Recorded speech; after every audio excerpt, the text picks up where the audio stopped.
আজকের ভিডিওতে আমরা খুব সহজে ডট ম্যাট্রিক্স ডিসপ্লে এবং ESP8266 ব্যবহার করে এই ধরনের একটি ডিসপ্লে তৈরি করব। এখানে কোনো প্রকার ওয়াইফাই অথবা ইন্টারনেট ব্যবহার করব না। শুধুমাত্র একটি ডট ম্যাট্রিক্স ডিসপ্লে ও ESP8266 ব্যবহার করে এই ধরনের একটি ডিসপ্লে তৈরি করব। এই প্রজেক্টের কোড আপনারা মোবাইল দিয়েও আপলোড করতে পারবেন। চলুন কথা না বাড়িয়ে মূল ভিডিওতে চলে যাই। প্রয়োজন হবে আমাদের একটি ESP8266। আমি এখানে ললিন টাইপের একটি নোড এমসিইউ নিয়ে নিচ্ছি। প্রয়োজন হবে একটি ডট ম্যাট্রিক্স ডিসপ্লে মডিউল। এই মডিউলটিতে কিন্তু 4টি ডিসপ্লে রয়েছে বা 4টি ডিভাইস রয়েছে। এক একটি ডিভাইস বা ডিসপ্লেকে সেগমেন্ট বলা হয়। আমরা এই ইএসপির সাথে এই ডিভাইস বা ডিসপ্লেটি খুব সহজে সংযোগ করব এবং সেটাতে কোড আপলোড করব। এখন আমাদের এই ইএসপি এবং আমাদের যে ডিসপ্লেটি আছে এই ডিসপ্লের সাথে সংযোগ করব। সংযোগ করার আগে আমরা এখানে ডিসপ্লের পিন আউট সম্পর্কে একটু ধারণা নেব। প্রথমটি রয়েছে ভিসিসি, এই পিন দিয়ে আমরা 3 ভোল্ট দেব। তৃতীয়টি রয়েছে গ্রাউন্ড, এই পিনে আমরা গ্রাউন্ড ভোল্টেজ দেব। তৃতীয়টি রয়েছে ডাটা ইন, এই পিন দিয়ে আমরা ডাটা ইনপুট করব। চতুর্থটি রয়েছে আমাদের চিপ সিলেক্টর এবং পঞ্চম যে পিনটি রয়েছে সেটি হচ্ছে ক্লক পিন। এই পিনগুলো আমরা ইএসপির সাথে সংযোগ করে নেব। ডিসপ্লের ভিসিসি পিন আমরা ইএসপির 8266-এর 3 ভোল্টের সাথে সংযোগ করে নেব এবং ডিসপ্লের যে গ্রাউন্ড পিনটি আছে সেটি ইএসপির গ্রাউন্ড পিনের সাথে সংযোগ করব। এরপর ডিসপ্লের যে ডাটা পিন আছে এটা আমরা ইএসপির D7 অর্থাৎ 7 নাম্বার পিনের সাথে সংযোগ করব। ডিসপ্লের সিএস পিনটা আমরা ESP8266-এর D6 পিনের সাথে সংযোগ করে নেব এবং ডিসপ্লের যে ক্লক পিনটি আছে সেই ক্লক পিনটি আমরা ESP8266-এর D5-এর সাথে সংযোগ করব। তাহলে আমাদের ডিসপ্লে এবং ইএসপির সাথে সংযোগ দেওয়া কমপ্লিট হয়ে যাবে। এখন আমাদের এই ESP8266-এ প্রোগ্রাম আপলোড করতে হবে।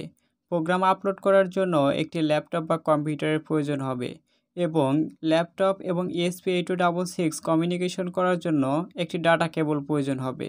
আমি ইএসপিতে টাইপ 20 সংযোগ করে নিচ্ছি এবং আমার ল্যাপটপের ইউএসবি পোর্টের সাথে ইএসপিটা সংযোগ করে নিচ্ছি। ব্যাস, আমাদের ইএসপি এবং ল্যাপটপে কমিউনিকেশন করার জন্য প্রস্তুত। এখন চলুন আমরা স্ক্রিনে চলে যাই। ফার্স্ট অফ অল আমাদের প্রয়োজন হবে একটি প্রোগ্রাম। এই প্রোগ্রাম ফাইলটি একদমই সিম্পল। এটি আমি আরডুইনো IDE-তে ওপেন করে নিচ্ছি।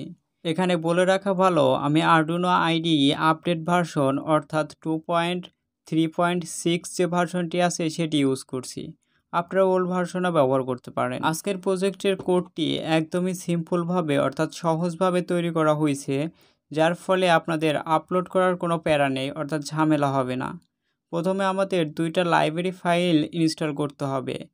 প্রথমটি হচ্ছে mdparallel.h এবং দ্বিতীয় লাইব্রেরিটি হচ্ছে mdmax72xx.h। এই লাইব্রেরি ফাইল দুটো ইনস্টল করলেই আমাদের কাজ হয়ে যাবে। লাইব্রেরি ফাইলটি ইনস্টল করার জন্য প্রথমে আমি mdmax72xx এতটুকু কপি করে নিচ্ছি। আপনারা Ctrl+C দিয়েও কপি করতে পারবেন। এরপরে আমরা চাইলে বাম পাশে যে আইকনগুলো আছে এখানে ক্লিক করে ম্যানেজ লাইব্রেরিতে চলে যেতে পারি, অথবা আমাদের টুলস থেকে ডিরেক্ট ম্যানেজ লাইব্রেরিতে ক্লিক করলেও এখানে নিয়ে যাবে।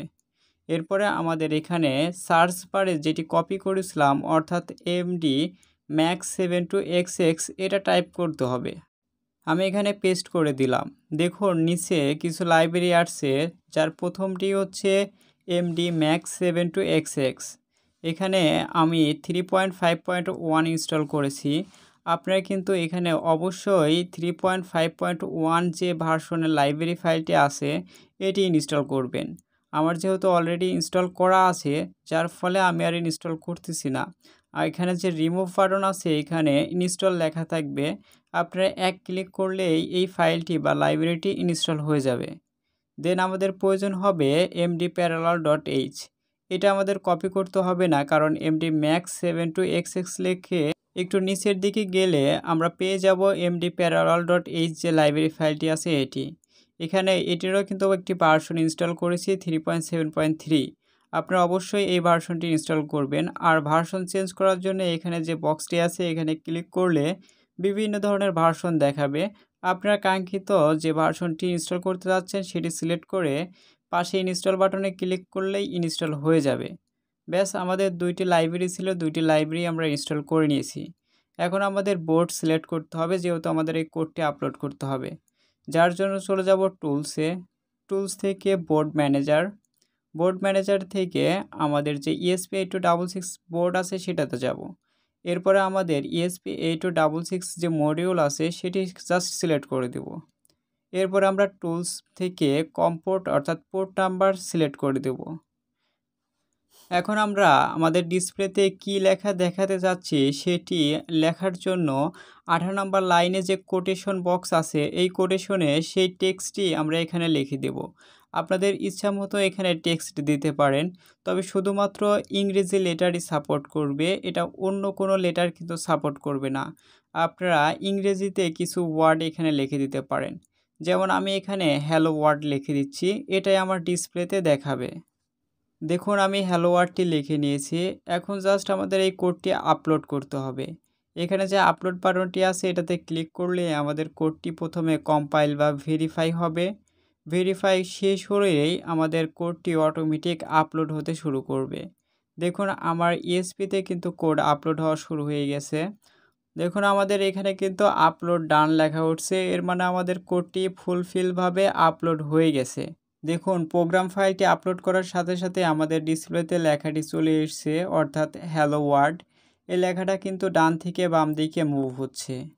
আমরা কিন্তু খুব সহজে এই ধরনের ডিসপ্লে দিয়ে এই ধরনের প্রজেক্ট তৈরি করতে পারি। এখন দেখুন আমাদের এটা তো ছোট্ট একটা ডিসপ্লে।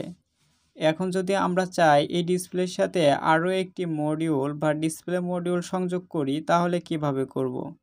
অথবা যদি আমরা একসাথে 3টা ডিসপ্লেকে একই লাইনে যদি সাজাতে চাই তাহলে আমরা কিভাবে সংযোগ করব? এখন এই বিষয়টাই আমি আপনাদেরকে বলবো।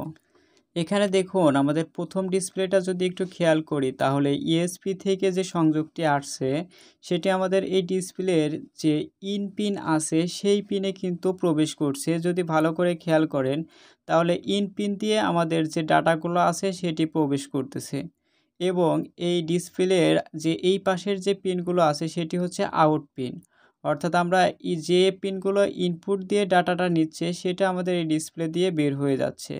এখন দ্বিতীয় ডিসপ্লের ইনপুট এবং আমাদের প্রথম ডিসপ্লের যে আউটপুট পিন আছে 5টা পিন, এই 5টা পিন আমরা জাস্ট এভাবে সংযোগ করতে পারি, অর্থাৎ প্রথম ডিসপ্লের ভিসিসি, দ্বিতীয় ডিসপ্লের ভিসিসি, এবং ground to ground, CS to CS, এরপরে data pin to data pin, এবং আমাদের যে ক্লক পিনটি আছে সেই ক্লক পিনের সাথে সংযোগ করব। এখানে আপনার তার দিয়ে সংযোগ করতে পারেন অথবা এই পিনগুলো বাঁকা করে সুন্দর করে আপনারা সংযোগ করতে পারেন। এখন দেখুন আমি যে দ্বিতীয় ডিসপ্লের পিনটি ছিল সেই পিনটি খুব সুন্দর করে বাঁকা করে নিয়েছি, কারণ আমার কাজের সুবিধার্থে এই পিনগুলো আমি এভাবে বাঁকা করে নিয়েছি। এখন আমাদের প্রথম ডিসপ্লের সাথে ঠিক এভাবে দেখুন সবগুলো পিন কিন্তু মিলতে হবে, VCC to VCC, ground to ground, এই ধরনের এভাবে মিলিয়ে কিন্তু আপনারা এখানে সোল্ডারিং করে দিলে আর কোনো ঝামেলা করতে হবে না। এছাড়া আপনারা চাইলে কিন্তু তার দিয়েও সংযোগ করতে পারেন। দেন আমাদের যে তৃতীয় ডিসপ্লে ছিল অর্থাৎ 3 নাম্বার ডিসপ্লে ছিল, সেই 3 নাম্বার ডিসপ্লেটাও আমরা অনুরূপভাবে পিনটাকে বাঁকা করে নিয়ে আমাদের দ্বিতীয় ডিসপ্লের যে আউট পিন ছিল সেই পিনের সাথে সংযোগ করব। তবে এখানে অবশ্যই আপনারা কিন্তু প্রথম ডিসপ্লের আউট পিনের সাথে দ্বিতীয় ডিসপ্লের ইন পিন সংযোগ করবেন, এবং দ্বিতীয় ডিসপ্লের আউট পিনের সাথে তৃতীয় ডিসপ্লের ইন পিন সংযোগ করবেন। এছাড়া কিন্তু আপনাদের লেখাটা আসবে না বা উল্টাপাল্টা আসতে পারে। আমি এখানে দেখুন পিনগুলো সুন্দর করে সোল্ডারিং আয়রন দিয়ে ঝালাই করে নিচ্ছি। আপনারাও কিন্তু খুবই সুন্দর করে ঝালাই করে নেবেন। আর এখানে কেবল ব্যবহার করার চেষ্টা করবেন না, কারণ কেবলগুলো খুবই বাজে টাইপের হয়ে থাকে, ওগুলো নষ্ট থাকে কেবলগুলো। দেখুন মোটামুটি আমাদের ডিসপ্লেটা কিন্তু অনেক বড় হয়ে গেছে। এখন যদি আমরা পাওয়ার দিই তাহলে দেখুন কি হয়। এখন দেখুন প্রত্যেকটা ডিসপ্লেতে কিন্তু একই সাথে হ্যালো ওয়ার্ডটি মুভ হচ্ছে, অর্থাৎ আমাদের 3টা ডিসপ্লেতেই কিন্তু হ্যালো ওয়ার্ড মুভ হচ্ছে। কিন্তু আমরা তো এভাবে চাই নাই, আমরা চাচ্ছি যে জাস্ট হ্যালো ওয়ার্ডটা ডান থেকে শুরু করে বাম পর্যন্ত একই সাথে না গিয়ে মানে একই লাইনে যেন যায়। তাহলে এটা হচ্ছে আমাদের একটা সমস্যা দাঁড়ালো। এই সমস্যাটা আমরা খুব সহজেই কিন্তু সমাধান করতে পারবো কোডের মাধ্যমে। অর্থাৎ প্রোগ্রামে একটু চেঞ্জ করে দিলেই আমাদের এটা সমস্যার সমাধান হয়ে যাবে। এখানে দেখুন প্রোগ্রাম ফাইলে আমরা বলেছিলাম ম্যাক্স ডিভাইস 4, অর্থাৎ আমাদের একটা ডিসপ্লে মডিউলে 4টা ডিসপ্লে ছিল, অর্থাৎ 4টা সেগমেন্ট ছিল।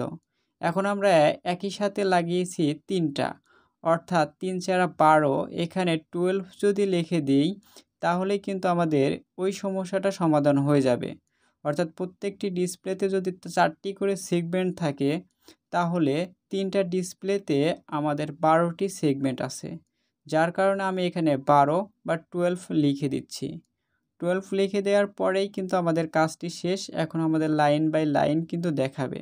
এখানে দেখুন ডিসপ্লের যে ডাবল কোটেশন ছিল, অর্থাৎ এখানে যে আমরা হ্যালো ওয়ার্ল্ড লিখছিলাম হ্যালো ওয়ার্ল্ডই আছে, এটাই আমরা আপলোড করছি। আপনারা চাইলে কিন্তু এটা পরিবর্তন করে বড় লাইন বা অনেকগুলো ওয়ার্ড মিলেও কিন্তু এখানে লিখতে পারেন, সেটা আপনাদের ইচ্ছা অনুযায়ী আর কি এখানে লিখবেন। সো এখন আমরা দেখুন জাস্ট এই যে আপলোড বাটন আছে, এই আপলোড বাটনে ক্লিক করছি। ক্লিক করার পরে আমাদের এই কোডটা ভেরিফাই হবে বা কম্পাইল হবে। কম্পাইল হওয়ার পরে আমাদের জাস্ট ইএসপিতে এই ফাইলটা বা প্রোগ্রামটা আপলোড হয়ে যাবে। হয়ে গেছে, আপলোড ডান লেখা উঠছে। এখন আমরা যদি ডিসপ্লেটা দেখি তাহলে কিন্তু আমাদের ডিসপ্লেতে লেখাটা দেখা যাবে।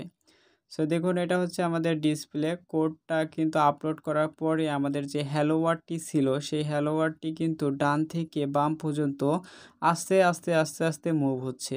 আগে যে প্রত্যেকটা ডিসপ্লেতে একই সময়ে লেখাগুলো দেখাচ্ছিল সেটি কিন্তু আর এখন দেখাচ্ছে না। এখন ডান থেকে বাম পর্যন্ত আস্তে আস্তে আস্তে আস্তে কিন্তু স্ক্রল হচ্ছে। আর এভাবে চাইলে কিন্তু আপনারা অনেক বড় বড় টেক্সট বা ওয়ার্ডগুলো এই যে লাইন বরাবর যাচ্ছে এভাবে আপনার শো করাইতে পারেন। আজকের ভিডিওতে একেবারে সহজ পদ্ধতিতে কিন্তু দেখানো হয়েছে এই সিস্টেমটা, অর্থাৎ এই ডিসপ্লেটা কীভাবে ESP8266 এর মাধ্যমে কমিউনিকেশন করবেন। এখানে কিন্তু কোনো ওয়াইফাই বা কোনো ইন্টারনেট ব্যবহার করা হয় নাই, যার ফলে কিন্তু আপনার এক্সট্রা প্যারা নিতে হবে না। সো যাই হোক, ভিডিওটি অনেক বড় হয়ে গেছে। ভিডিওটি ভালো লাগলে অবশ্যই লাইক কমেন্ট করবেন। আর একটা কথা না বললেই নয়, আপনি যদি আমার চ্যানেলে নতুন এসে থাকেন তাহলে প্লিজ চ্যানেলটা সাবস্ক্রাইব করে আমার পাশেই থাকবেন। সবাই ভালো থাকবেন, সুস্থ থাকবেন।